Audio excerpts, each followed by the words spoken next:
Hello everyone and welcome to the SmackATTACK live on the HMG YouTube channel and of course on channelattitude.com after the fact.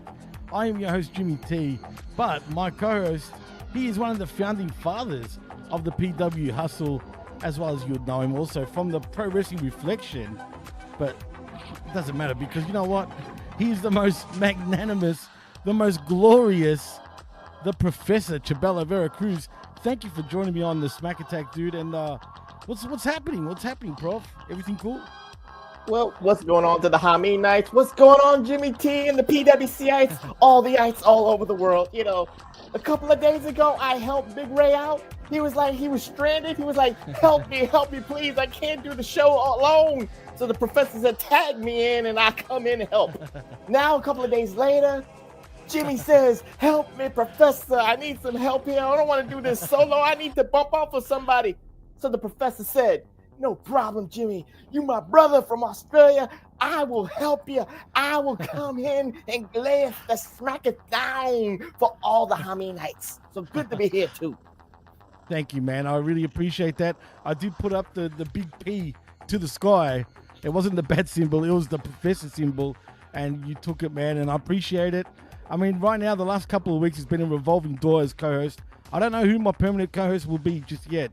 But for now, I'm just happy to have you here. Hold on for the Hamin Nights. I'm not auditioning for being the co-host. I'm just helping out. So, you know, it could be, you know, Evil Dose. He could be here next week. I don't know who, but it's just not going to be me. I will come in from time to time. I do a run-in here and there. So you might see my face maybe a couple more times, but I'm just here to help out. Jimmy T, I'm here to help out for the Hamin Nights here. Oh, and I appreciate it, man. And yeah, look, for now, it will be a revolving door of different guests. And you know what? Maybe I'll keep it that way. I don't know. We'll see what happens. But we're here for the now. And, I mean, after the, you know, everything settling down from Penta debuting this past week on Raw, on Netflix, shall I say. And, you know, you and I both pretty much had the same opinion about it. But there's a lot of people and I still don't understand how people, how do I put this?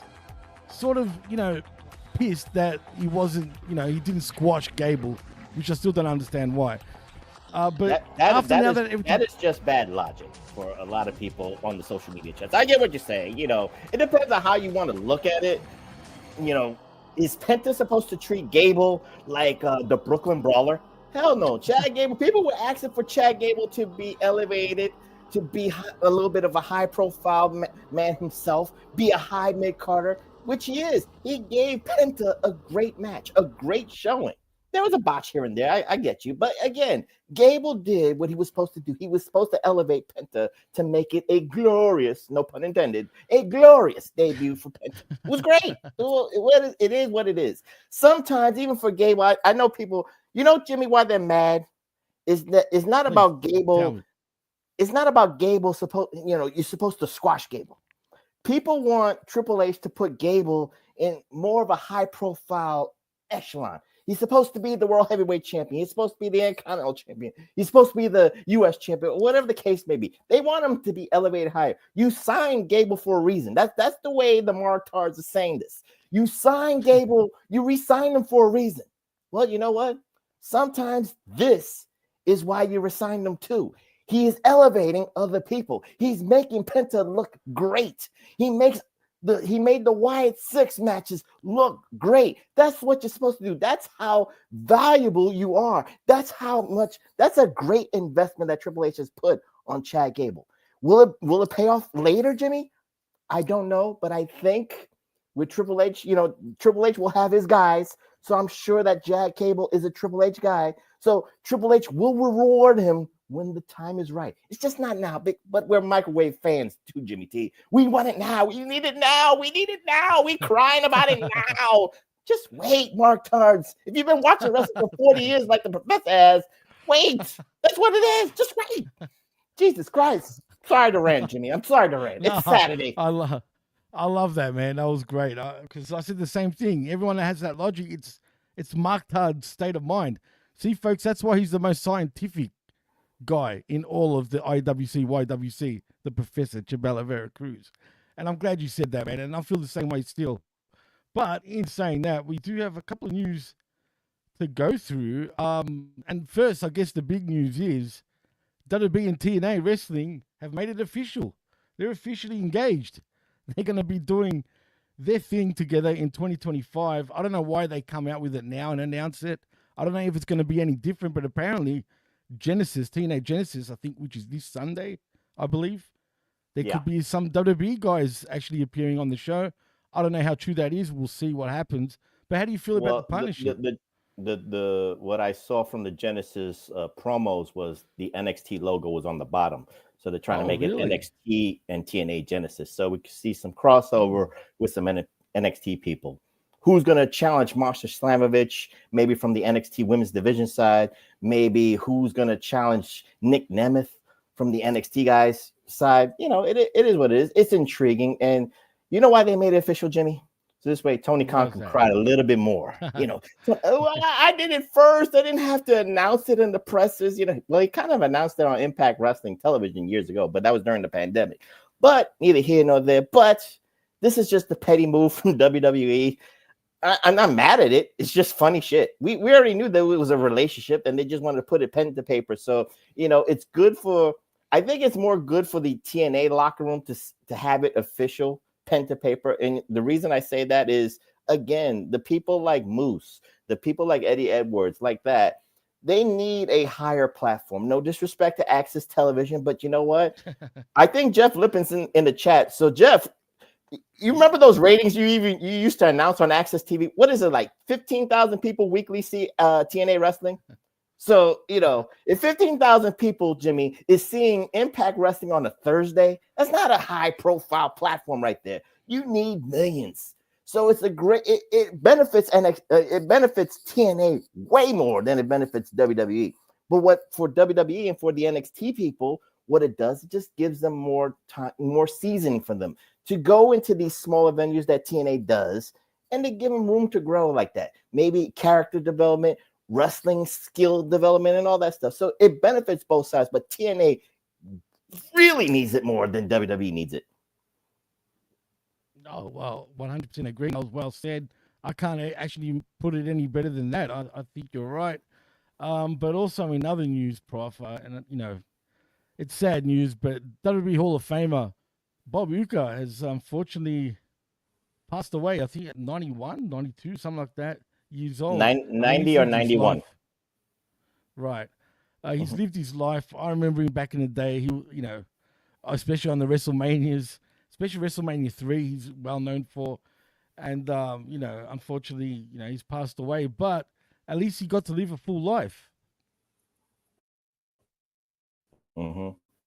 Yeah, he did. You know, 90 is a beautiful number to live a natural life. So, you know, he lived his life from Milwaukee Brewers commentator, Baseball Hall of Famer, and of course, everybody remembers him from WrestleMania 3 and 4, respectively. WWE Hall of Famer also, too. So, you know, the most iconic moment for Bob Uecker was getting choked by Andre the Giant during a promo session at WrestleMania 4, and the way that Bob Uecker's comedic timing and his face was impeccable. It was timeless.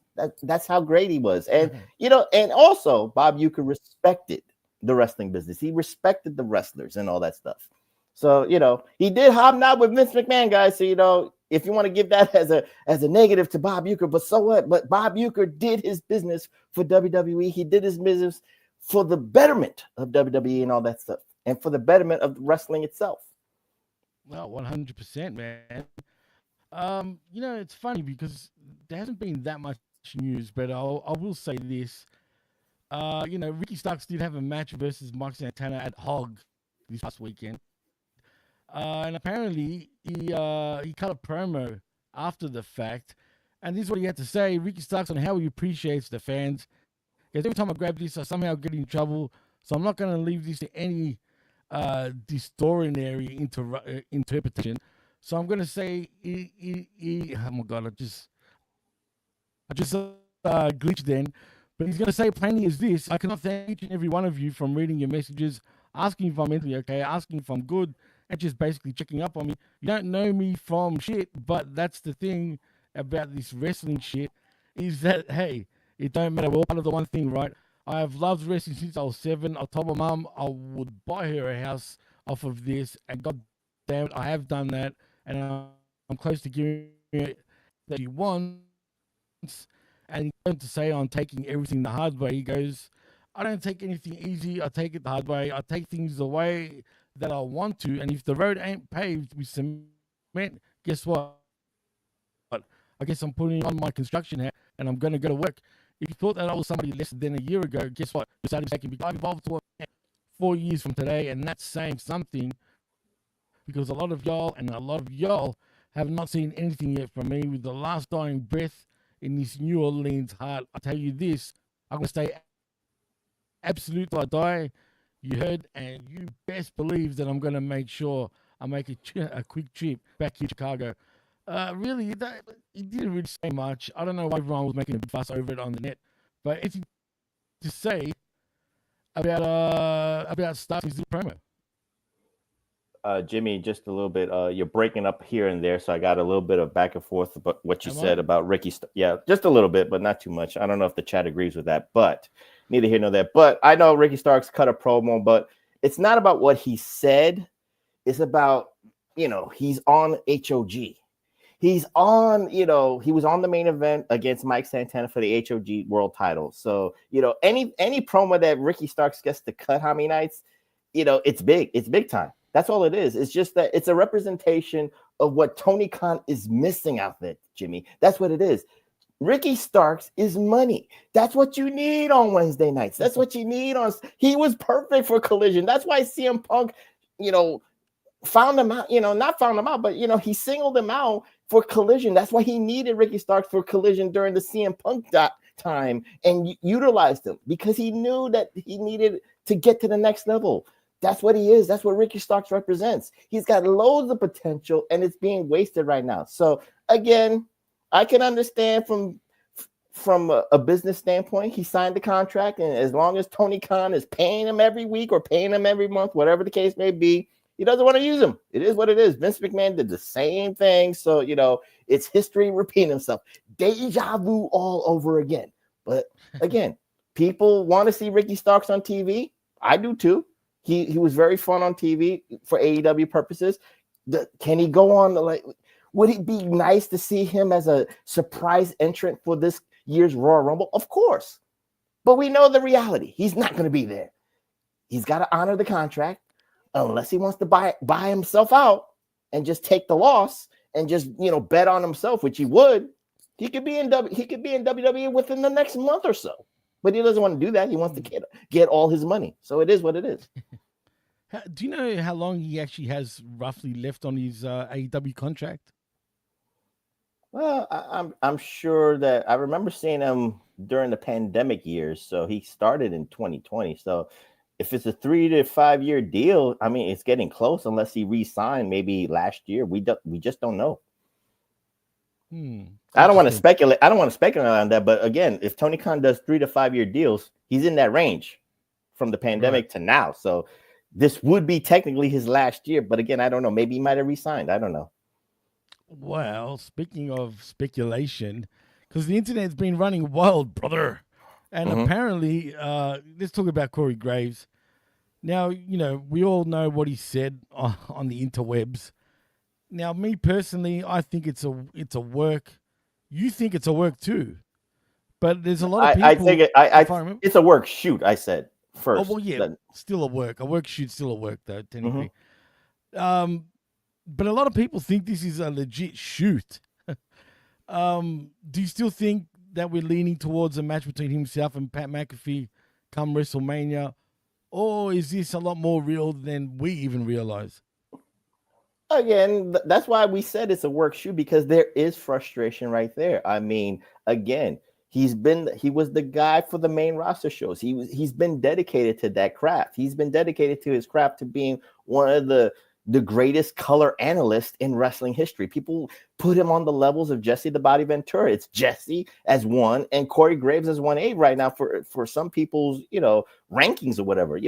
Jesse, Jerry the King Lawler, and Corey Graves. So it is what it is on that standpoint. So if he feels like frustrated that you're going to put him back down to NXT, I thought he lived in Orlando. He doesn't. He lives in Pittsburgh. So yes, he feels slighted. I would feel slighted too if I live in Pittsburgh. I don't live in Orlando. If he lived in Orlando, I think it would have been like I said on the Raw preview, it's apropos to do that for his family, to be with his kid. It's a nice drive and all that stuff. But he doesn't. He would have to take the flight out. He flies from Pittsburgh back and forth. So he doesn't want to do that. So for that reason, he should be on the main roster. But for Corey Graves, I think who said this on social? Oh yeah, Jonathan Coachman. Jonathan Coachman said it best. He got bumped multiple times out of the main roster spot of Raw. JR Jim Ross, he got let go about 6 times during his career in WWE. Joey Styles, I remember this one very well. He got X'd out of being in the main spot. Michael Cole been shuffled around so many times in his 28 years. It took the 28th year for everybody to realize he's one of the GOATs of commentating right now. I just gave you 4 examples of people in WWE. And let's not forget Hamin Nights. Who's that? Who's the Irish guy? What's his name? Kevin Patrick. Kevin Patrick. Yes. He got let go. He was trying to be the guy for what was it, Raw or SmackDown. He sucked. He got let go. They even tried the MMA guy. He was decent, but he was good, man. He was actually good. But he disrespected the business, and you can't have that on Triple H's watch. Let's remember Mike Adamle. They paid a bunch of money for Mike Adamle, and he messed himself up by calling Jeff Hardy Jeff Harvey. So it is what it is. Remember that. It is the reality. I understand Corey's frustration, but in WWE layman's terms, you are expendable. I'm not even defending WWE. It's just the fact of life. If all these people have been shuffled around in their careers too. Yeah, well, Revamp Wrestling says in the chat, Corey's getting paid a 6-figure income to sit there and call fake fights. Shut your mouth, I assume he means, and take the money no matter where they put you. I mean, that's fair call. I mean, he's right. Like you just said, what the coach said. I think even Kevin Kelly said it as well. I mean, they're right. You should just relax. But like I said, and like you said, I still think this is going to lead to a match at WrestleMania. I'm not sure why do we need to see this. I'm sure it'd be a decent match. And if that's where they're going, cool, I guess. But this kind of alienates the fans a little bit though, Prof, because I feel like after, we saw Raw on Netflix debut, with the curtain coming down and all this shit. But here they are trying to fuck with us by is it a shoot? Is it a work? Is it a work shoot? Whatever. But I feel like after doing all that. It's a great subject for the social media. It's a great subject for chatter like this. It's great chatter even for the Hamin Nights right now to say, is it a work? Is it a shoot? You already know what Triple H is trying to do. Again, you and I agree. It's kind of like a work. We still will go with the work shoot. Right. But again, that's the beauty of it. You don't want to be told what it is. You don't want Dave Meltzer to say, oh, this was a planned work shoot for a long time, 6 months in the making. So this way you can, book it to WrestleMania. You just don't know. And if Corey Graves is playing, he either is really pissed off or one of the greatest actors of all time. It is what it is on that. And pick your poison. There's no secret. Oh, yeah, true. Because he has complained in the past. A couple of years back, I remember specifically him complaining about something. I can't remember now, but I do remember him saying some sort of shit on social media. But that's pretty much the news, really, Prof. But I know there is news, but I guess you're going to save that for the wreckage. But technically, everything else. Yeah. Everything else that I'm looking at right now, Prof, honestly, it's all, I mean, The news now in pro wrestling is becoming very tabloid, shall I say, if you know what I'm saying. Like, and what I mean by that, it's just a lot of garbage, man. Like, oh, this person appeared here, or this person said this. It just doesn't come across as proper news. I like reporting actual news that matters. You know what I mean? Well, I feel that matters anyway.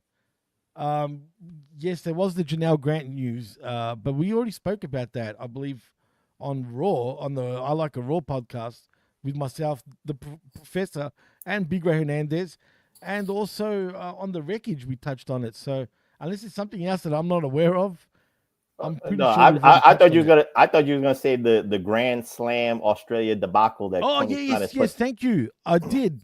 That was my last bit of news, and I forgot. No, you're right. That was on my mind, and I'm glad you said it, man, because you read my mind before, but then I just forgot about it. But yes, let's talk about that quickly. What a debacle that is becoming, actually, Prof. I mean, it is. I mean, again, for people in the chat, and Jimmy, just correct me if I'm wrong, but when I saw All In, and when All In, that event, they were doing all these special announcements. When this came out, they were promoting Grand Slam Australia at the Suncorp Stadium. I guess that holds 40,000 or whatever. All right. 60,000. Yeah, okay. Right. So when I saw that announcement, maybe it's my fault. I'll blame myself, Jimmy. I'm not going to blame Tony, but I assumed this was going to be a pay-per-view. I was not assuming this was going to be a Dynamite from Australia, because you couldn't do it. You couldn't do an Australia Dynamite because, again, the time difference is fucked up right there. Right, I was not assuming this was a Collision event either. No. But I was assuming this was going to be a live event. If it wasn't going to be on TV, it was going to be for Max. This was one of the reasons why Max was a player right there.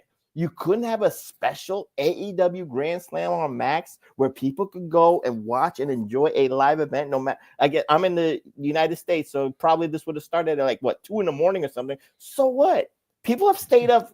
People have got up at 2 a.m. to watch New Japan, so you can't get up for 2 a.m. to watch it. If you're an AEW sicko, you could watch a Collision, a Grand Slam event. Neither here nor there, Jimmy. I'm just saying, but that was my assumption. I thought it was a pay-per-view. Then the low ticket sales, I guess it wasn't popping like they thought it was, and they moved it down to an arena venue so they can get the 10,000s. Then they just fucked it up with because the date. The date was NBA All-Star Saturday night. Maybe Tony Khan thought that because Warner Brothers and the NBA were having the little tit for tat litigations, if you will, how many nights? I kind of know about some of things like that, but again, that's confidential stuff. Maybe Tony Khan thought that that WBD was going to pick his event over the NBA Saturday night event. Newsflash, Tony. No, we still have a deal with Warner Brothers. They still got to honor our deal first before yours. So the only thing that I would say that they can do for February 15th, Jimmy, the only thing that could fix this is put Collision on TBS and then the NBA Saturday night on TNT. Again, they'll lose in that competition between TBS and TNT, but at least you got options. For the Warner Brothers family, you could put an 8 o'clock Collision on TBS and you could do the NBA Saturday night on TNT. Everybody wins, but they don't want to do that. You know what I don't understand? The UFC do things right when they do pay-per-views down under in Australia, and I'll tell you why. And you understand why this matters. Mm-hmm. First of all, when they do pay-per-views here, UFC, you know what time the show starts here in Australia? At 12 midday, right? Okay. 12 midday. People still go, okay? And you know what that means? If they started at 12 midday, so it can be on prime time in the US on the East Coast, preferably. So when it's 12 here, it's 8 p.m. in your neck of the woods. I don't understand why the wrestling promotions don't do the same thing, including WWE. Instead of doing it prime time, our time here, why not actually do it at 12 or 2 p.m. so it can be prime time pretty much in the US, and then everybody's happy. Well, don't forget, Jimmy, that WWE, gave us in Australia PLE at a reasonable time here on Saturday. I saw it at I think was a 1:30 Eastern Standard Time. I think they started at 1:30 or 2 o'clock. give or take. I don't know what time that is in Australia, but they gave That's it West Coast time in Australia. That's why it was good for you guys, because Right. it's like 3 hours ahead on the West Coast from me on the East. But they did that on a Saturday for us, right, to appease not only Australia, but to appease the United States on that. So it started like at 1:30 or 2 o'clock Eastern Standard Time. So it was perfect for everybody. West Coast got a little bit fucked. They had to wake up and then like, oh my God. But again, fuck the West Coast. But neither here nor there. But what I'm saying is they appeased the United States audience to do that. Tony Khan could do the same thing. I don't know. Again, if he wants to start a live collision at 8 o'clock at the Australia arena, whatever the case may be, what time would that start at 8 p.m.? What's 8 p.m. in the United States time? What, 2 in.the morning? Like I said? Yeah, something like that. No, you can't do that. You can't do that, Tony. You got to do it the right way. Like I said, Max this was supposed to be the reason that every AEW sicker was excited for Max, because you would have got the opportunity to see Collision live at 2 in.the morning. So what? Max is doing their part. Tony Khan did his part to offer a live Collision. Then you see the replay at 8 p.m. or whatever the case may be. That's what it's supposed to be. But he doesn't want to do that. That's on Tony. Well, actually, before we move on to SmackDown, so let me get this straight. So basically, we're going to go head-to-head with the NBA. He still hasn't announced the fact that the NBA is on that time slot that he announced, right? First of all. Second of all, what the hell happened, man? Like you said, they announced the pay-per-view. It was a pay-per-view. Heck, they even announced here on my cable provider that they were going to air it for free on Main Event, which is our pay-per-view channel here, right? Okay. And it was all good and dandy and all that, but obviously things have changed. First of all, he fucked up by calling it Grand Slam, because right now the Australian Open Grand Slam, the tennis, is happening right now as we speak, but not in Brisbane, but in Melbourne, in my neck of the woods. That's where the Australian Open is, first of all. Second of all, it's in January, not February. That's another thing, which I still don't understand why he's calling it Grand Slam. He's in the wrong city, and it's the wrong month. There's no tennis in February here in Australia, no matter where you are. That's another one. And third of all, so this is a collision now. So now basically it's a glorified collision. They couldn't sell out 60,000 at Suncorp Stadium. First of all, they did it at the wrong city, okay? If you're going to do a pay-per-view, especially an AEW event, WWE can go anywhere in Australia and they're going to get a big crowd. It doesn't matter, right? Heck, even WCW, if that was still around, they would get a sellout at least at Brisbane Entertainment Centre. This place that they're going to now is only holds 13,000 people, right? I believe they still haven't sold it out yet, Prof. So there's another debacle. But they got the 10,000 from the stadium people, right? So at least you got it almost to sell out. No, I'm not being sarcastic. I mean, if you sold 10,000 for the stadium, you can recoup that back. They can use that ticket to the 13,000 arena. So you almost got to sell out right there. So for the optics, Jimmy, it looks good that they at least got the arena. So for Tony Khan, that issue's done. He's already got the almost sellout, and then he'll do the stage setup and all that stuff. That's number one. Number two, for logistic purposes, I get what you're saying with the Grand Slam for Australia where it's supposed to be. Again, the problem with Tony Khan and what he's not doing, he's not doing right is promotion. He's not booking a street team. He's not doing a marketing strategy to even do this. This is why he's gone to smaller venues. And the reason, and people say that the reason that I think even Ben Hamin even said, you book the smaller venues so this way it could look like that people want to go to the event, right? Like if you book a 3,000 seat place, that maybe 5,000 wanted to go and 2,000 had to be turned away. Well, you know what the reality is for the show that happened in Cincinnati, guys? It sold out, but it didn't feel like nobody was turned away. It just got to the capacity that it needed. So that's almost embarrassing in itself. And that was in Jon Moxley's hometown. It's supposed to be like Cincinnati's supposed to go crazy for Jon Moxley, and that you should have 10,000 people asking, demanding tickets. And for AEW to like, you know what, with so much demand, we have to move it up to a bigger venue. You don't get that. Tony Khan wishes to get the bigger venue like that, to get that kind of exposure, to get that kind of pressing, but he hasn't done that yet. So that's the problem. The marketing has been piss poor in the United States. It is. Yes. To move it down. Right. To move it down, and then the demand is not even there for a smaller venue. That's what it's supposed to be. You're supposed to have the illusion that you're turning away people for ticket demands. Have you heard that, Jimmy? Has people in the chat heard people being turned away from the demand of AEW in smaller venues? If you have, please let me know. I'm just speaking out of speculation, but you can, people in the chat, this is the smartest group of people here, Jimmy. The Haminites are the smartest people. They know what I'm saying. If you found out that people have been turned away from Collision and Dynamite, let me know, because that I'm not hearing that. Jimmy, have you heard that? I have not heard that, not since 2019.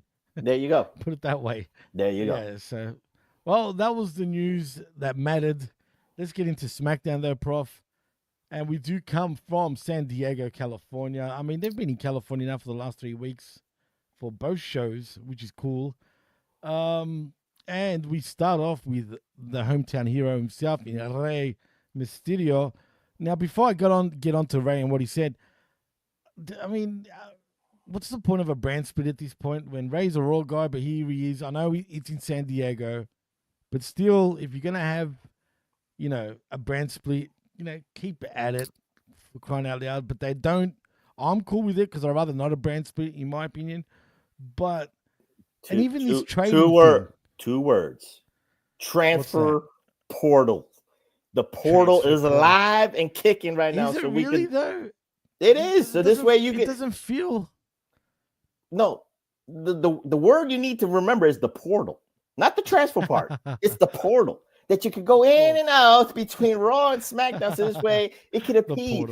Why can't you need the portal for Rey Mysterio to come on SmackDown, which he's a Raw guy. He forgot his LWO people. That's how vain he is, Jimmy. Yes. He's so vain. He forgot to bring in the LWO with him to San Diego to celebrate Rey Mysterio coming back home. Neither here nor there, I'm just saying. I actually forgot about the LWO too. I'm not going to lie. And for all the people that are crapping on about Dragon Lee and how he's not getting a fair share, let's be real, guys. Other than his in-ring friggin' shit, like he's a great wrestler inside the ring, let's be real. He's got no charisma. He can't talk. I mean, what do you want him to do with him? You know what I mean? Give us some time. Let them develop him a little more before we see anything from him. Do you agree with that? Because I saw a lot of people bitching about how they're going to use Penta and comparing him to Dragon Lee. First of all, Penta's got way more charisma than Dragon Lee. I'm not going to say that it hasn't been like a great start, Jimmy. We have to be honest with ourselves. Right. So, we've always had this joke about you're going to be in the LWO trap, which Dragon Lee is. He's in the LWO trap. And what did I say even on the Raw review? I don't want Penta to be in the LWO trap. No, I want him to be. That's why I said I want him to take out Rey Mysterio and do what that's why I want Dark Penta. But again, that's what I said. But again, people can feel the way they can about Dragon Lee because they saw what they saw in Ring of Honor. They saw what they saw in New Japan, and they saw a little bit in AEW, what he can, give in that ring. That's what it is. They just want to see those matches that he's done everywhere in the world to be on WWE TV. So with a 3-hour, he's not on the SmackDown, but with 2.5 hours of Raw on Netflix, there will be a spot for Dragon Lee to accentuate that. And if you are on Twitter, he's on speed. So, it is what it is. Well, anyway, we do start off with Rey Mysterio as he makes his entrance, he gets on the mic. And after some pleasantries, he says he came in here to announce that he intends to do the impossible again, and he declares for the Royal Rumble. He talks about winning the Royal Rumble from number 2. He did stuff up, Prof. He said he got rid of another 28 superstars, but really he should have said 29 because it was 30. But whatever, he said 28. And he was talking about back in 2006 and then main eventing WrestleMania and winning the World Heavyweight Championship. He can't lie. He'll be realistic. The competition is heavy this year. He talks about Drew McIntyre, CM Punk, Seth Rollins, Roman Reigns, John Cena. It's gonna be tough. But remember, back in 2006, He did it for a friend that we all know very well. And then we start hearing Eddie chants. But then enter Kevin Owens. He apologizes for interrupting Mysterio, but he had to because you heard him talking about how he's going to win the Royal Rumble. But from the bottom of his heart, there's a few men in this business he respects as much as Ray. He'd even go as far as saying if there's nobody he respects as much, he's accomplished things he dreamed of as a kid. He main evented WrestleMania against Steve Austin. He won tag titles with his best friend in the main event of WrestleMania. And now he gets to stand here with the title bout. All his idols won. And now he stands here as your true rightful WWE champion. But there's one thing he has to accomplish before his career is complete. And that's a one-on-one match against the legendary Rey Mysterio. So face-to-face, man-to-man, he hopes he beats all those other idiots and wins the Royal Rumble. And he asked him to promise that he'll be the champion that Ray picks if he goes on to win. And unsurprisingly, Mysterio has to point out that Owens is not actually the champion, but Cody is. But he'll tell him this: if he wins the Royal Rumble and Kevin is champion, he'd be more than glad to fight him for the title. But then KO disagrees, yelling in his face about how he's the real champion. And Ray calls Owens delusional and says he's reminding him of his own son in Dominic Mysterio and sets him up for the 619. But KO rolls out to the floor to avoid it. And that's that. What do you think of this little interaction between Ray and KO, Prof? KO cut a great babyface promo. I mean, we got to be honest with ourselves. He's the Canadian dream. He's the son of a what was it? The son of a systems engineer person or something like that. Yeah. I forgot what it was. Computer systems engineer or some shit like that. He's the Canadian dream. He it's all a babyface promo, and then Rey Mysterio cuts the heel promo back saying you're not the champion, but possession is 9/10 of the laws. How many nights he has the belt over his shoulder? He wants Rey. He has the dream of doing a WrestleMania match with Rey Mysterio for all the marbles, and Rey Mysterio shitted on Kevin Owens' dream. He deserves to get slapped from Kevin Owens. That's what it is. But Kevin Owens, it's just beautiful. It's beautiful. It's beautiful. You know what, man? I agree. I love Kevin Owens' interaction here, and I actually like his gimmick right now. This is the same old gimmick that he's best at, really. And we'll see where that goes with him and Cody. Obviously, he's not going to beat Cody for the championship, even though part of me, wants, like WWE. I want WWE to grow some balls and let him have a little run with the WWE championship and let Cody chase again, but they won't go there. But that's not here or there, as you say, Prof, because next we do see Candice LeRae and Nia Jax making the entrance to send us to a break. But before we see that, we see Nick Aldis is chatting with Rey Mysterio and informs him that he's giving him his match against Kevin Owens as Cody Rhodes walks in and says he saw what happened and was getting checked out by the medic, or he would have helped. Ray tells him to focus on getting cleared and let him handle his own. And that's that. Cody then informs Nick that he's been cleared, and Aldis says there's lots of time between now and the Royal Rumble, and he has something to, he wants him to sign a contract for the match that he needs signed. But Rhodes asks if KO has signed it.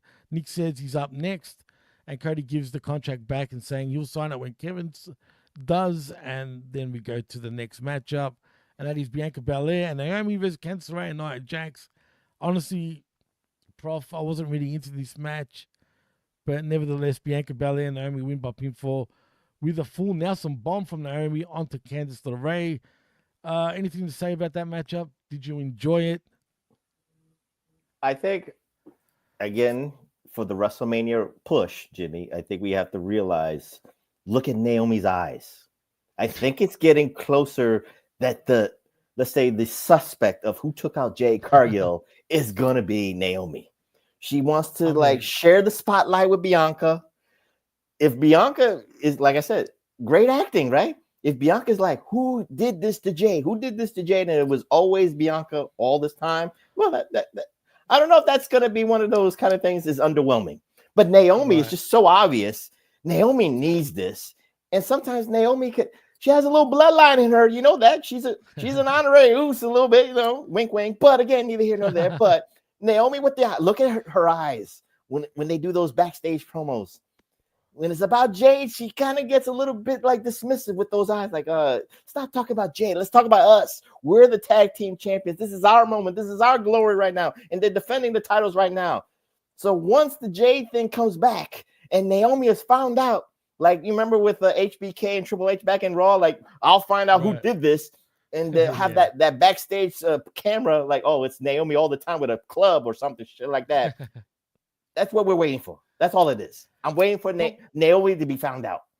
But what's her motivation, man? Like, what, she's just jealous? That's the motivation? It's a bit lazy if that's the case. What was that? Is the motivation behind her attacking Jade out of just jealousy? And if it is, isn't that a little bit lazy in terms of booking, in your opinion? It depends on how you think it's lazy, because again, Jade came in with all the pomp and circumstances. She was one of the supposed biggest free agent signings for the WWE women's division and all that stuff. So, and Naomi kind of had to go out to get her thunder back, you know, did the TNA thing and she was Trinity and all that stuff, and then came back and then kind of floundered a little bit. So she could feel some type of way against Jade because she got all the pomp and circumstances. There is that professional jealousy right there. And she could be like, I've been here for years and I've never gotten the red carpet treatment like you got since day one. So is it lazy, Jimmy? But it's there. It's just there, right? You know, to do it. I guess. But it is what it is. We'll see what happens there. After the match, we get footage of Byron Saxton interviewing Bayley in an empty arena this afternoon.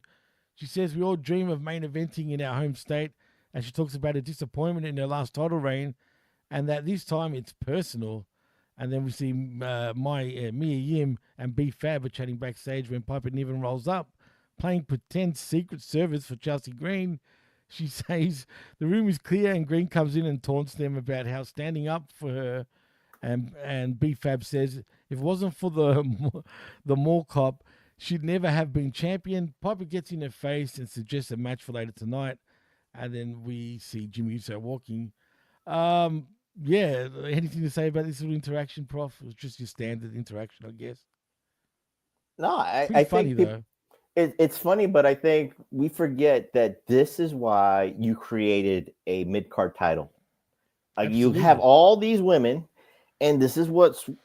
I don't want to compare organizations, guys, so I'm not trying to be a hater here. But if you got a deep roster, supposedly, Jimmy, right? If you got a deep roster. Right. This is you saw TV time for an undercard title, right? A mid-card title with 4 women: Piper Niven, Chelsea Green, Michin, I hate that name, Mia, and B-Fab. And B-Fab. You got 4 women that can now chase or be involved with the United States Championship, the Women's United States Championship. That's what you're supposed to do with a deep roster. I'm not saying the other organization, Jimmy. I'm just saying you utilize TV time the right way. You got 4 women that could vie for a mid-card title like the Women's United States Championship. Whether you like the gimmick or the promo or whatever, that's everybody's taste. It's subjective. But for me, I'm just looking at it from an optics point of view. This is why you got a mid-card title. This is why you utilize your deep roster, how many nights, for this purpose. So it was great. And, of course, Chelsea Green has been money with this. 100%. And Jerome Hall says, good point. Thank Absolutely. you, That's Jerome. always the professor. Jerome, exactly. Yeah, no, I agree. Great stuff, Prof. But, yeah, kind of funny. You know, Chelsea Green is a star in my book, and she plays her role very well. Oh, wait. Sorry, Jimmy. And if the sickos want to say you're copying from Mercedes and Camille, well, they're actually doing it the right way. You got your bodyguard and Piper. You got Chelsea Green. And then, for the WWE formula, Jimmy, a couple of months from now, Piper will eventually challenge Chelsea Green for that United States title because she will feel slighted. She'd be like, I took all these bullets for you and you didn't give me nothing out of it. That's how you're supposed to do it. Watch in a couple of months, Jimmy. That's how it's supposed to go. Oh, 100%. I'm with you on that, man. For sure. That's exactly what's going to happen. But we do see Carmelo Hayes cutting a promo in his entrance about how Jim Uso is living in his brother's shadow. And his brother, in turn, is living in Roman Reigns' shadow. And how you're going to throw shade sitting on the bench. And that leads us to the next matchup between Carmelo Hayes and Big Jim Uso. You know what? these two don't really have that great chemistry, but it was a decent little match still. But Big Jim Uso does win via disqualification. I guess we might see another match between these two. But what do you think? I do like Mello's attitude on the main roster, dude. I think it fits the main roster really well. I like that he's just so full of himself. You know what I mean? And I think you could do a lot with Mello if they play their cards right. Yeah, it's all about Mello because I don't give two. I hate to say this, Jimmy, and there's no disrespect. Oh, no. I can give two shits about Big Jim Uso. Oh, he's yeet 2.0. He's trying to copy his brother, Jey Uso. It's already been done. Yes. Look at the mannerisms, look at everything. He just doesn't want to do the yeet, but he's just copying everything that he was supposed to be against. And it's pointless for Jimmy Uso to just be his brother and do yeet 2.0. It's stupid. If you want to find your own character, then God bless you. Try to do that. But don't copy what's already been done on TV. And by God, don't copy your brother because he's doing it way better than you. So Big Jim Uso doesn't mean shit to me. You're right. It's all about Carmelo Hayes. It's all about disrespecting the veterans and all that stuff. He is him. And he will have his point. He is him and he will have his moment. It's just not there yet. But you can say he's paying his dues, if you will, Jimmy. And then you see what at the end, at the end, you see it's not. It was the match is fly shit because it was all about who came out after that. That was it. Exactly. That's but again, I don't get two shits about Big Jimmy Uso since he's copying his brother. He wants to be Yeet 2.0. Well, to be fair, they are twins after all. So it'd be hard to get out of that mold. And you're right. Now that you say that, I think about when he was walking out to the ring and the way he's trying to mean mug. You know what I mean? He's so much like his brother, except the only thing I'll say that Big Jim Uso is better maybe at, his promo game. Even though Jey Uso's promo on Monday night was probably the best promo I've ever heard him cut ever in WWE, for real. I truly mean that. Because that was passionate and it felt like real, like it came from the heart. You know what I mean? And he meant what he said. But yeah, people like Jimmy Uso, but yeah, Jay's got this charisma about him that Jimmy just doesn't have. And I'm talking about that natural charisma, you know what I mean? Not necessarily talking on the mic per se. It's just his presence. They both can talk. They both can talk with a passion, Jimmy. Don't get me wrong on that. But again, main event, Jey Uso has got his gimmick. It's down. Yeah, that's it. Jimmy Uso is so like, I don't know what the fuck to do because he was supposed to be Roman's lackey, which he is. He honors Roman, but that's actually more of a heel thing. He can't do anything. He's just trying to beat Yeet 2.0. It is what it is. Speaking of Roman, is he still SmackDown? Is he Raw? What is he at this point? Who? Jimmy? Roman Reigns. Roman can be whoever he is. He's the OTC. Paul Heyman has actually said that. That's actually true. It's like Roman goes where he wants to go. Scotty Woodford says, to be fair, Jimmy's more trying to be Bullet Club Tama Tonga. I don't know about that, Scott. But, I mean, Bullet Club Tama Tonga is still pretty much Tama Tonga now in many ways, except he doesn't talk as much. Even Tama Tonga has broken away from his character in New Japan and has found his own niche in WWE. Right. That's what it is. You find your niche. Tama Tonga found his niche. Jacob Fatu has found his niche. Jimmy Uso hasn't found his niche since breaking away. He's either the Usos tag team legacy or he's stuck. Do you think they're going to just end up being back as a tag team? And I don't think that would sit well with Jay per se. Because the best thing that happened to him, really, was them going their separate ways and him going on to Raw. Do you think they'd be open to being tag team like they used to be?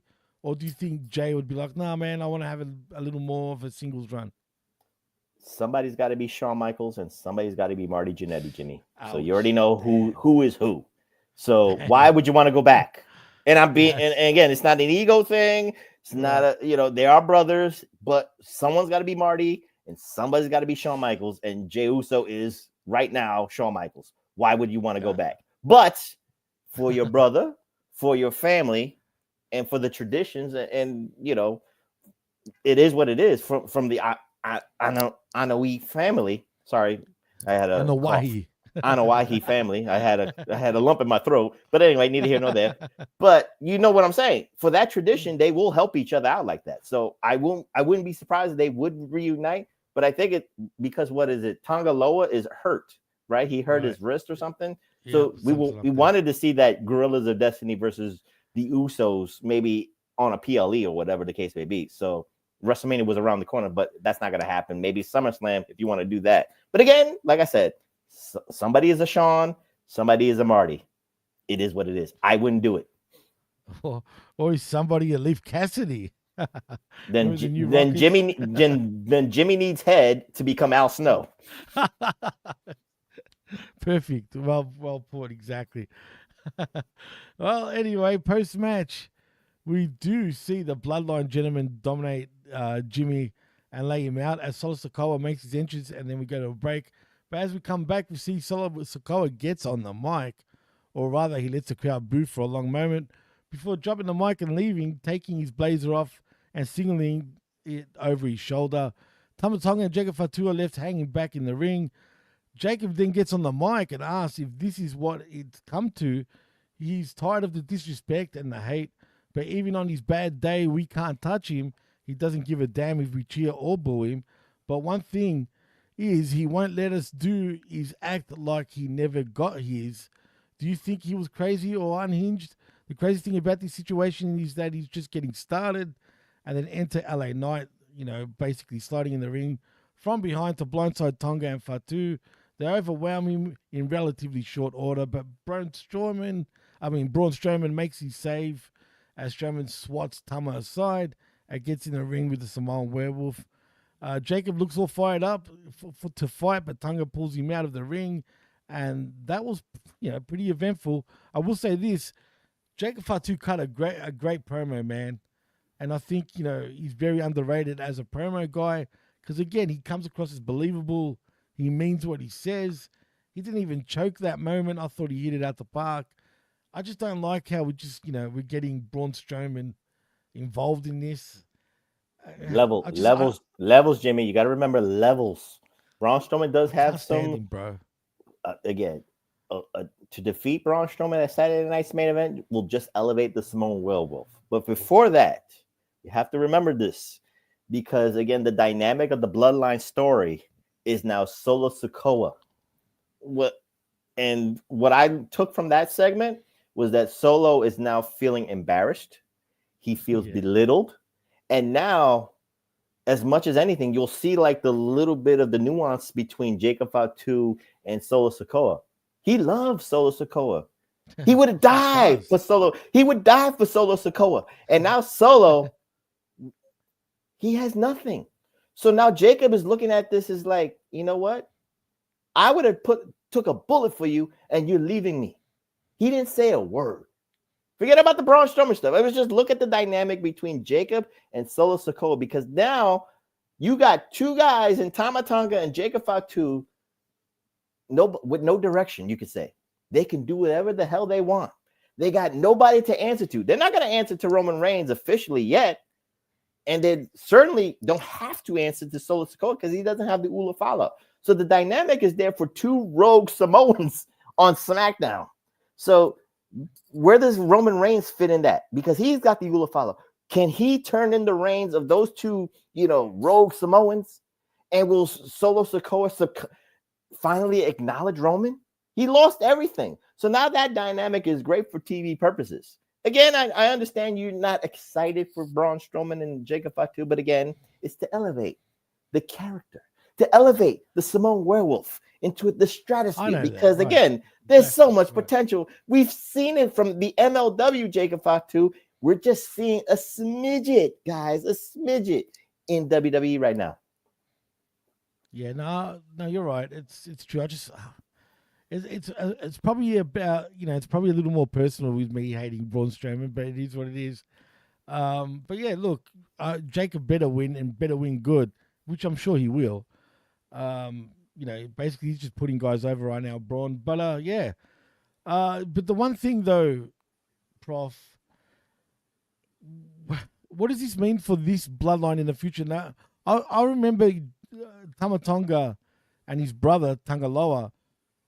Do you remember when Solo first took over and both Tongans looked at each other like, oh, he's the boss now, and they reluctantly put their ones up? Mm-hmm. Are we going to pretend that never happened, or are we going to lead somewhere down the line where the two Tongan brothers end up turning on the Samoan bloodline? That's where it is, Jimmy. Again, it's about the eye contact. It's about the body language. Just from that point of Solo, he didn't want to say, he couldn't say anything. He couldn't defend why he lost. He can't defend that because he lost the Ulufalo. And now Jacob's looking at it like, wait a minute. I loved you, Solo. I loved you like a brother. And you're going to not say nothing? You're not going to explain yourself to me, of all people? That's why you saw Tama Tonga say, you take this, brother. You take it. Because now Tama's like, I think you the man. You're the one that's supposed to do this. You got the power. You can do this shit. Because Jacob Fatu don't care who's got the Ulufala. He will snatch it out of Roman Reigns. Because you believe it. Everybody in the chat will believe that Jacob Fatu will just snatch and break the Ulufala off of Roman Reigns' neck. Because it doesn't matter to Jacob. Awesome. It doesn't matter to does Jacob. that. Right. No, that's a good point. Mm-hmm. And that sounds great if they go down that way, and it looks like they're going somewhere down that way. And what about LA Knight? Where does this take LA Knight? Do you think he's going to be elevated from this? Because I feel like they've cooled him down, even though he's still hot with the fans, but he just seems a little cooled down. It's always hard when I hear that, Jimmy, because again, I can't explain it. It's hard to explain because again, you go up and up and up and up and up, right? And then when you take a fall and then you take a defeat, then for some reason, I'm not looking at you, I'm just saying everybody feels like they went so up, now they go down. Now they're in the bottom. Like, where do you go from here? You know what I mean? Again, you got to take some losses. Bottom. He's not at the bottom, but you know. No. I know. I'm just saying, but sometimes I understand the momentum is not there. But again, there's levels to this. You gotta, once you go so far up, you got to come down a couple of pegs, and then you just have to elevate other people. Sometimes you got to elevate them, and then you can elevate yourself too. It's all about making money all the way. LA Knight's fine because again, his character, his mannerisms, his gimmick, and all that stuff. As long as 10,000 people are saying, yeah, he's fine. He is. No, I'm sure it's true. I'm just putting it out there, to see what you thought. But you're right. He's still over like forever. That's for sure. No, I'm not. Again, it's hard because again, I think people, and this is not even a WWE thing. This is not an AEW thing. This is just a general IWC thing. It's like sometimes when people say, "Oh, well, this guy's done," or "He's buried," or where is he going from here? It's hard. Again, a wrestler's career is a marathon. If we had the IWC logic, then everybody should just quit wrestling and get a job at Target right now. That's it. It is what it is. At Target. Yeah, Target. Oh, geez. You're right, though, man. Spot on. But yeah, that leads us, though, to the next match because it is, I call this, well, look, there was a little talk backstage, actually, with Legado del Fantasma backstage with Santos. You don't have to talk about that. You don't have to talk about that. You just go fast forward. You can say fast forward. The only reason why I brought him up, the only reason why I bring that up is because we see, we basically see Santos Escobar. What are they doing with him, dude? Like, really? I mean, what's going on with him? He's doing nothing, dude. That's my point, Jimmy. There you go. See, this is what you said. What are they doing with him? Move on. There you go. This is the announcement. Now, I'm just playing. Again, there's levels to this. True. Sometimes you are where you are, and you are where you are on the show. It's just the form of reality again for the IWC. Again, if you just want to see matches, go on Wednesdays. Go on Saturday Collision. You'll see matches for no goddamn reason. You want to see your 20-minute matches and be happy and say this is awesome and holy shit? Go ahead. That's what it is. But the story is not about them. The story is really about DIY. Exactly. It's about Motor City Machine Guns. It's about Pretty Deadly. That's the 3-team right there. But again, if Triple H is trying, and this was Triple H's fault from last year. I've said this when I said the Professor's Perspective Awards, no shameless plug. But again, I said the tag team division in every wrestling organization has hit the shits because there's really no relevant tag team division anywhere. So Triple H is trying to give stories to 3 or 4 tag teams. Legado del Fantasma is getting a story. DIY is getting a story. Motor City Machine Guns is getting a story. And Pretty Deadly is getting a story right there. That's what it is. But then, if you want to do a fatal 4-way in a couple of weeks, so what? Oh, no. Do I care? No, I don't. Let's hope we don't go there. But speaking of, we do see Los Gaza, or should I say Los Lothagicos, that's what I call them, and against the Mini City Machine Guns, not Motor City, but the Mini City, in Alex Shelley and Chris Sabin. This was a decent match. The fans didn't really care about it, but nevertheless, we do see the Mini City Machine Guns go over, over the Los Lothagicos or Los Gaza. They're lost, in my opinion, but whatever the case, they do win via pinfall, via the skulls and bones on Humberto Carrillo. See, where does this also leave the Motor City Machine Guns? I feel like after they're attacked, they're going to be involved in all this shit, but, does anyone care at this point about the Motor City Machine Guns? Do we see him turn up in TNA again? No. Why would you do that? You just left for that purpose of coming to WWE. So, again, you need an anchor for a tag team division. And my favorite tag team, and Jimmy, you know this, is FTR. I've always said that FTR should have been the anchor for the AEW tag team division, but they've never been given the ball to be that, even when they were tag team champions. But again, that's just my humble opinion. So for SmackDown purposes, DIY needs to be the anchor of the tag team division and make this seem important, seems relevant, and all that stuff. So that's why they're playing, they're manipulating Pretty Deadly. So because they want to be chicken shit champions. Are you excited? Nah, I don't know if you're excited about it. I'm not saying I'm excited. I'm just saying I'm just going from what I see. But you still need an anchor for the tag team division. Your champions need to be the anchors. And again, DIY can be, and for Raw purposes, War Warriors should be. But again, if you don't give them relevant story to do anything with it, nobody will care that they have belts. It's props for props' sake. It is what it is. That's exactly right.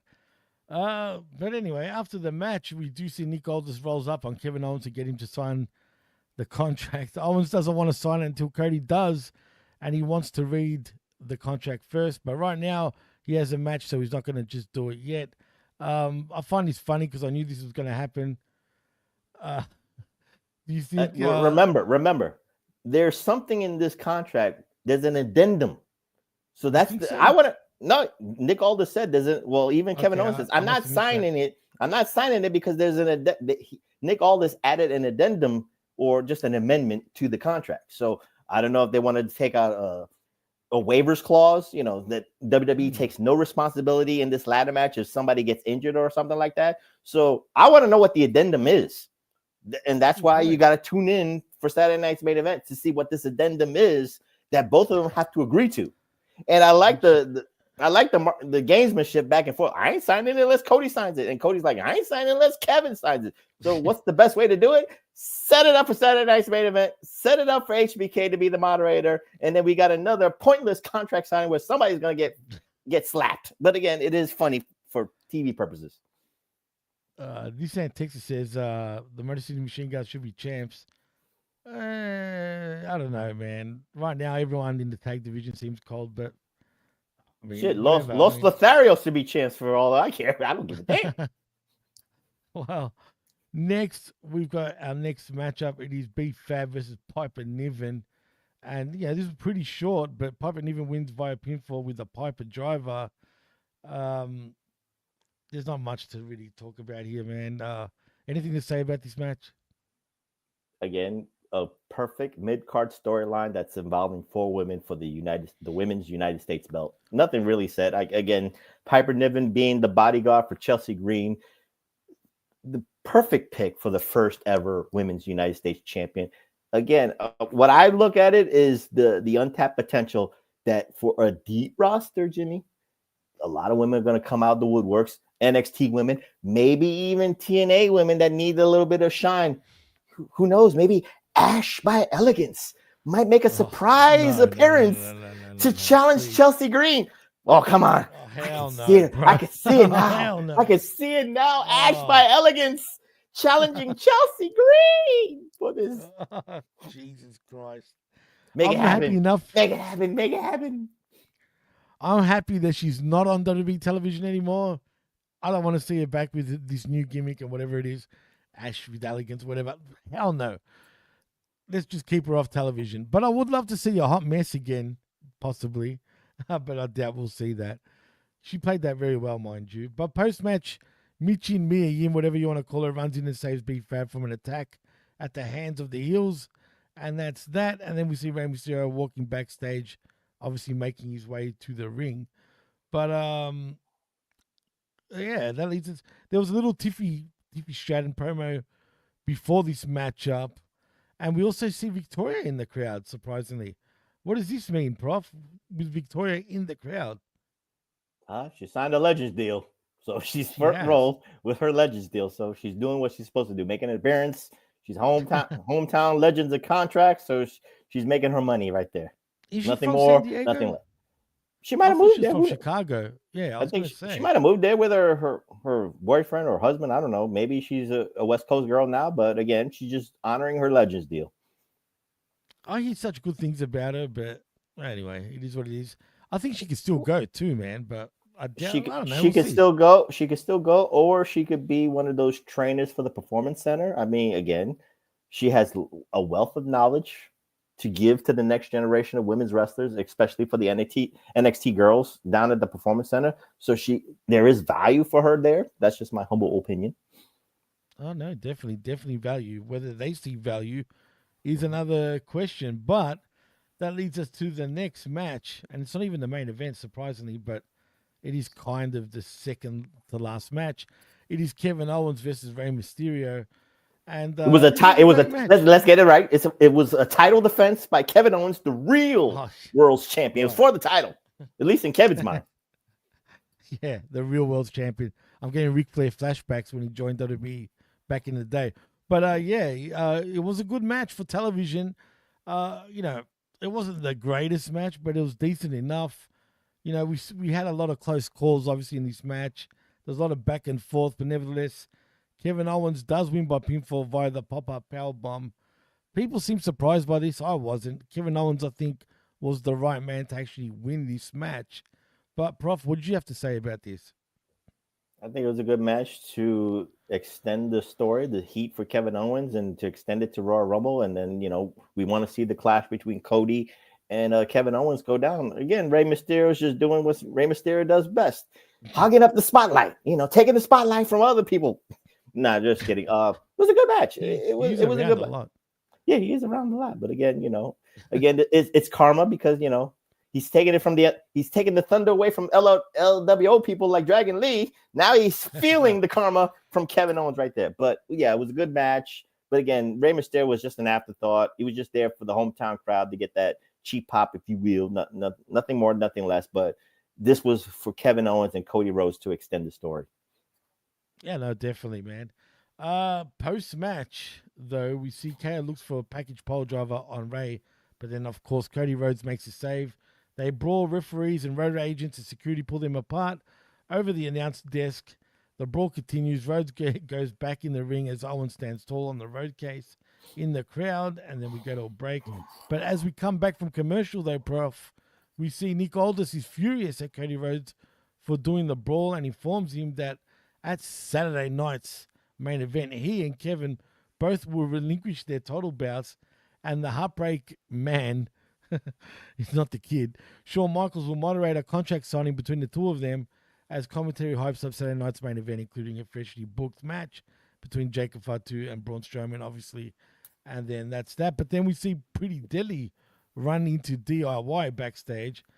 Tommaso Ciampa is mad at Pretty Deadly for handing the win to the Motor City Machine Guns earlier and calls him a joke and says they want a title shot. They need to become men. Johnny Gargano tries to gloss it as tough love and says they should want to make life easier for them so they can make life better for Pretty Deadly. And then we see Apollo Crews rolling up and points out trying to work with DIY has gotten Pretty Deadly nowhere as they leave, and Johnny Gargano ambushes Crews and beats him down against a road case, telling him to keep their name out of his mouth. and that's that. What the hell are they doing with Apollo Crews? Who is he? Some sort of I don't know, like teacher, or what are they trying to do with him, man? If anybody needs to get out of a contract and go to AEW, Apollo Crews is Exhibit A, B, C, D, and E. You think And you know he's got the size Jim, for AW? yeah, he does. But Jimmy, you know how you always say, "What are they doing with somebody?" Pretty Deadly is a prime example of what you keep saying. What are they doing to this tag team? Because what I saw from them in NXT to what I've seen from them in SmackDown is night and day. I don't know where the hell they're going with it. I don't know if they're a comedy act. I don't know if they're supposed to be pompous, because in NXT they were treated way better than what I see here. And again, this is Triple H's vision of supposedly comedy, and I don't see the comedy. I'm not laughing anymore. And then what do you want from them? This is a prime example. Jimmy, you have every right to say, what are they doing with them? I want to hear that, Jimmy. Say it for me. Say it for me. I'll say it, and I'm sure I was saying it for Chris Whelan particularly. But what the hell are they doing with Pretty Deadly, dude? There you go. They're pretty soft at this point, man. Again, what do you want to do with them? Do you want them to be comedy, or you want them to be serious? You can't. They're singers. Well, I don't hear them singing anymore. When's the last time they sang? Did they do a concert? When was the last concert that they do? It was months ago, maybe a year ago. I don't know. It's true. It's actually true. I have no idea what's going on with Pretty Deadly, but like I said, they're getting pretty soft at this point. And Apollo Crews, like you said, if there's a person that needs to get the hell out of WWE, it's actually them. And G Paul, don't make me laugh with what you said in the chat there, but if that's the case, I have no idea. Maybe it is, but who knows? Anyway, though, as we go to another break, we see Bayley making her entrance, and Roxanne Perez is shown in the front row to send us to the break, and that leads us to Bayley versus Tiffany Stratton for your WWE Women's World Heavyweight Championship, or no heavyweight, but just championship. We saw on NXT with the interaction between Bayley and Roxanne. Obviously, they're doing something between them two. But this match, actually, funny enough, I felt was actually the match of the night. It was actually a really good match between these two women, and they were pretty snug on each other, dude. Yeah, it went for 20 minutes, I think. It went close to that 20-minute mark. And what surprised me was it was a clean win. It's a clean win for Tiffy. For Tiffy time. I was expecting Roxanne maybe to distract Bayley a little bit, maybe like get her attention, on her, and then Tiffy gets the win like that. This was a straight win for Tiffy time. I was actually more shocked that they were going that way, but they wanted to give her a lot of street cred for that win. She beat another 4-horsewoman. She beat Bayley. She's got that under a notch under her belt, and then somebody's coming along the way, Jimmy. So we can't forget that the GOAT, Charlotte Flair, is coming in a couple of weeks too. So we're gonna see Tiffy again. Yeah, we're gonna see Tiffy time versus Charlotte Flair in a couple of months, maybe for WrestleMania, and maybe Tiffy might get that win too. But again, that's fantasy booking right now. That's future booking. We'll say that for another day. Yeah, but I'm just saying, get that win. I think she should get that win if and when they do face each other. Now, let's talk about Charlotte Flair actually quickly. Have you seen photos of her in the last couple of days that have been all over the interwebs? I mean, dude, she looks different, man. I don't know. She's got to relax on the plastic surgery, bro, because she's going a little too crazy, in my opinion, with all the She just doesn't look like Charlotte anymore, dude. She looks like Cher. Really, she does, man. Oh God, do you believe in love? I don't.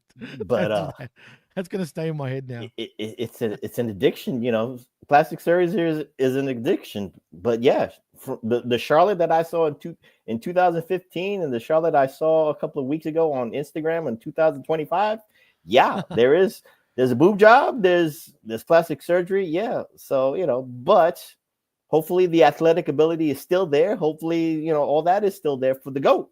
She's still 14-time women's champion for a reason. And, crazy, man. It will still be, and she's still higher on the marquee. Revamp Wrestling says, I think of South Park with a song from Cher. Lol.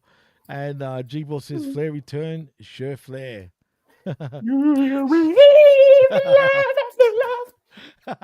That's how you end it, Jimmy. That's how you end the Smack Attack. You already know it.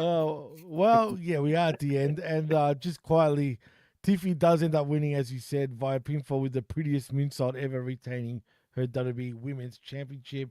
She's such a great wrestler, by the way. And very smooth, very clean wrestler. It's very fluid what she does. Oh, she's great, man. She's a joy to watch. I just don't like. Oh, speaking of, before we do go, no more TikTok apparently in your neck of the woods, right? That means none of these women can, prance around anymore on the TikToker. Yeah, I guess so. But like I said sarcastically, now people gotta get real jobs right now. Go on Indeed, go on, get your LinkedIn profiles, updated so you can get some real jobs. Everybody who thought they were influencers making money, well, let's see how smart you are right now. Go get a corporate job. That's what it is. That's true. Jerome Hall says, now that damn song will be in my head for the day. What? Jerome want to hear the song? You want to hear the song? Do you believe in love after love? No. G-Ball says, everything has changed so much, may have to hire Pretty Deadly as dancing bodyguards. Oh, no. At least it gives you something. It gives them something. Jesus Christ. But again, with TikTok, again, I'll say this, this was bipartisan, Haminites. We don't want to end gun violence, but we want to end TikTok. So we did something. At least we ended something. At least in our lifetimes, we ended something. We banned something. You ain't gonna ban guns in the United States, Jimmy. You got the Second Amendment, but there ain't no amendment. You ain't got no amendment to protect TikTok. So if you want to ban it, you can ban it. But you still got Instagram. You still got X. You still got Blue Sky. You got all these other social media apps to make your money if you want to do it. So if TikTok was your only vehicle to make money, then you was lazy because I've seen people. You don't only use YouTube. You don't only use Instagram. You use a plethora of social media apps to get that to monetize yourself. If you don't do that, if you only rely on one, then you're lazy yourself, and your whole business is crashing if you only use TikTok. You got to use other. You have to use other vehicles. If you only depend on one, then you're stupid yourself. Nicely put. And speaking of monetize, I just want to thank everyone for making this channel actually monetized. I don't know how, because we're actually below 1,000, just below 1,000 subscribers, but YouTube has actually monetized us. So thanks to everyone that subscribed, but keep liking and subscribing to this very channel so we can actually hit over the 1,000 mark. But yeah, we all appreciate it here from. What the hell those Stevie Richards subscribers, man? You can't get a couple of hundred over there here. What the hell, y'all? I know. I know some of y'all are Stevie Richards subscribers, man. You can just transfer a subscriber, hit that subscribe button for here. Yeah, asking for 65,000 subscribers, even though Hamin would love it. But again, you can't find a couple of hundred. Dude, we used to have a lot of subscribers years ago, like thousands. But if you remember, because of certain things that were happening on this channel, they went to TikTok. They went to TikTok, exactly. Now karma hit them in the ass. But he's saying that, Prof, if you had to give this, a rating out of 5, well, actually no, an A to F rating, what would you give this SmackDown anyway, particularly? B+. It was nice. Even for 3 hours, it flowed good with what it needed to flow, and the stories that needed to be enhanced and to focus on. Like I said, the Women's United States Championship storylines now that it has time, yeah, it's got potential. That's why I give it a B+. Interesting. For me, I'd give it a C+. I didn't enjoy it that much, but in saying that, SmackDown's kind of sucked the last few weeks. But until now, this show was a lot better than, say, the last couple of weeks. And Raw is night and day ahead of SmackDown right now. It's ridiculous. You know what I mean? Especially for the 3 hours, it flows so much better. That's the A show now. Raw has always been the A show, whether you want to believe it or not. But Fox had its years, but it was never the A. It was never the quintessential A show. Never was. You don't think so? No, it was never supposed to be. Raw was supposed to be the anchor. It was supposed to be, treated like a national treasure. That's what Raw was. SmackDown was the afterchild. SmackDown has been moved so many times, Jimmy. I don't know. It's been on Tuesdays, Wednesdays, Thursdays, Fridays. It's been on multiple networks. So it is what it is. Wow, G-Ball says TNA has gotten better as well. It has. Actually, and before we do go, is TNA, plotting? A lot of people are starting to think that TNA is becoming that number 2 company but it's not. And it's nowhere near number 2. Because of their TV deal, it just can't be number 2. That's the fact, peeps. It is. Again, whether you like it or not, AEW can say they're number 2 because they have the venues, they have the TV exposure, they have all that. So, TNA, Access TV, Jeff Lippman, I saw in the chat, like 28,000 saw Impact Wrestling. That doesn't mean stuff. That doesn't mean shit. Doesn't do nothing. It's not a game changer right there. I don't know what TNA does internationally, but that was what people said, that TNA was number 2. It was the international stuff that TNA does, their international TV deals. Wow. Mike Hawks Long says, big up SmackATTACK, loving the show. Thank you, my friend. Thank you for joining us, as a matter of fact, and hopefully you join us every week. Right. Did my audition go well, Jimmy? Did my audition go for a co-host go well? You passed with flying colors, Prof. With flying colors. I ain't invited no Diddy. I ain't doing no Diddy stuff, Jimmy. I ain't doing no Diddy stuff for no co-host the gig. I'll give that to Jeff. Jeff Lippman could do that Diddy stuff for you.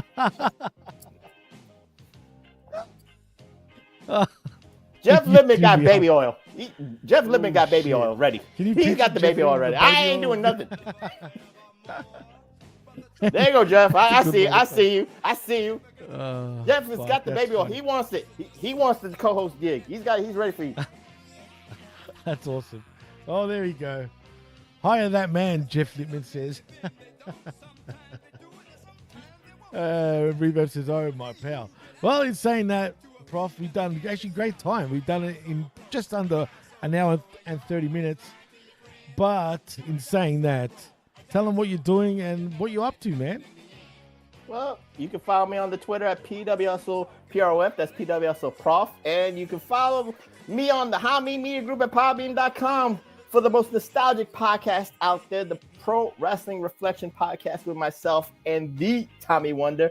And we just dropped an episode on the Podbean, so check it out, guys. We did a spotlight on the legacy and the lineage of the European Championship from 1997 to 2002. Oh, nice. Looking forward to that, actually, as a matter of fact, man. That's already uploaded, right, on the HMG? It should be, yeah. All right, brilliant.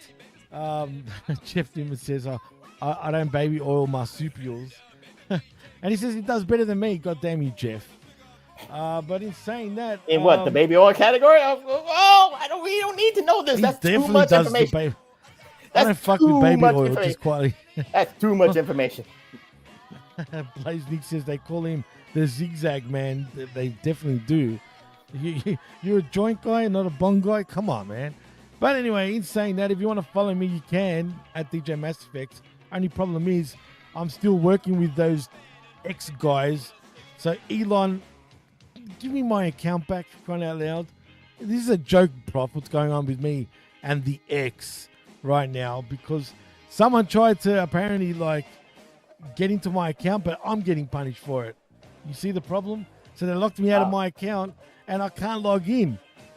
So I'm going back and forth with X. It's been since Christmas like this and it's pissing me off. And it is what it is, but we'll see what happens there. I thought X was supposed to be, the savior right now. Elon was the savior of the world and humanity. You're being censored on X? God. I'm being censored for something that I didn't even fucking do, but whatever. It is what it is. So, yeah, you can follow me, but I can't interact at the moment. Hopefully, I do get my account. We're getting somewhere, as a matter of fact, as of today.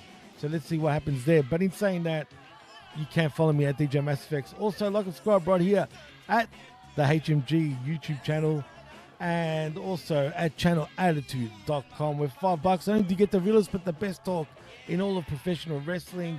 And that's about it. So, in saying that, I am Jimmy T. That is the Professor Chabelo Vera Cruz. And you've been listening and watching the SmackATTACK right here on HMG and channelattitude.com after the fact. And we're out. Peace. You believe in love, love.